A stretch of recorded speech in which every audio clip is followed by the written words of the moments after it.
वाह रे भौजी भसरी वाली वाह बहुत अच्छा कि ना नचता रे ये छावड़ा कहला कि ना ललचता रे पता ना भौजी का ना का कहती है ऐसे में दिक्कत नहीं है लेकिन भाई तो स्क्रीन पर देख लो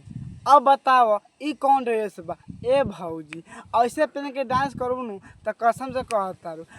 कसम से कह कोनो पटा के पहले के चाहिए हम होगी चाहे कोनो होखे तगाल बा आज हम फिर से बात करे बानी अवधेश प्रेमी एंड अंकित अकेला भाई आज के वीडियो बहुत गाँव फाड़ बा ऐसे कहल चाहते हैं कि वीडियो को पूरा देखो बहुत मजा आई वीडियो बना के बस एक ही मकसद बा एक ही मकसद वाला आप सभी को दिल से हंसाने के लिए ना किसी को दिल को ठेस पहुंचाने के लिए तो वीडियो को पूरा देखम और देखला के बाद में भूल जाए तो बिना कोनो लाल वाला सुन के आज के बकचोदी स्टार्ट करते हैं।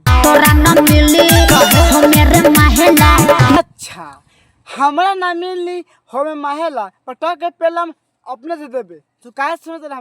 हमें के तू काहे समझता रहा कि हमारा ना मिली अरे तोरा ऐसा लड़की नु हम आगे पीछे घूमत रहला आ कितना मुठ मार के ढोड़ी भर दे बनी अगर तू अलबे ऑर्केस्ट्रा बना के तब दादी मारे लगाते थे कि हां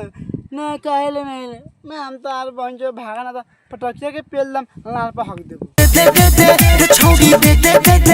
हाथ तोर बहन चोदो भौजी के दूध पीबा का सुनता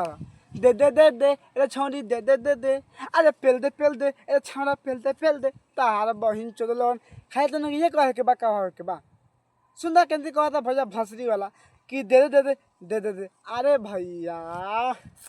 अरे भौजी के लेके का होई भौजी के सामान बहुत फैलल बा भौजी के बहुत कोनो ले ले बा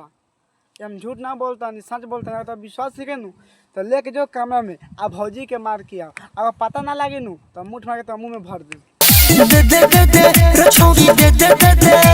बारे सारे बुढ़ वाह बहुत अच्छा अब बकचोदी बंद कर अब तारा का ना पेलम ना ना ना ना हम ना पेलम सारो दे दे दे दे दे दे अरे भैया ऐसे ना कहल जाला अरे पेलम हम तो लाइन उठा के पेलम ऐसे कहबे तो ठीक रहेगी आ दे दे के मतलब तो पैसा ही मांग सकता है कुछ और ही मांग सकता है लेकिन पहले दिया कहबे नु तो हर कन वे समझे कि हाँ हेके दिया कहता ये हम की कोनो समझ पहले दिया कहबे तो आ दे दे दे दे एमे कोनो ना समझी अरे समझ अच्छा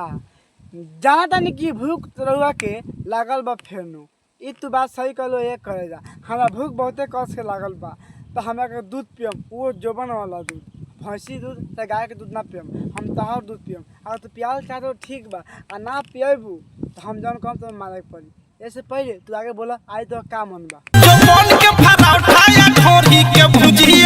बारे तारा बहनी के गाड़ी में गधा के लंड पेलो बहुत अच्छा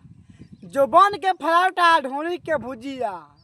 आ तारा बहनी के पेलम अपन वाला जुजिया सुनता रहा भाई लोग गाना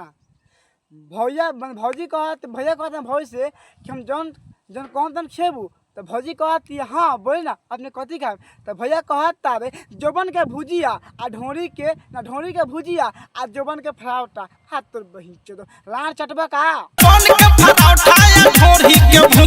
हाय लंड पीस ना खइबा सार बुढ़ छुछु ना कैसन भैया भंसी वाला बा यार कि जोबन के फराउटा खा या ढोरी के भुजिया ऐसे कौन खाला यार एगो बात बताओ भाई लोग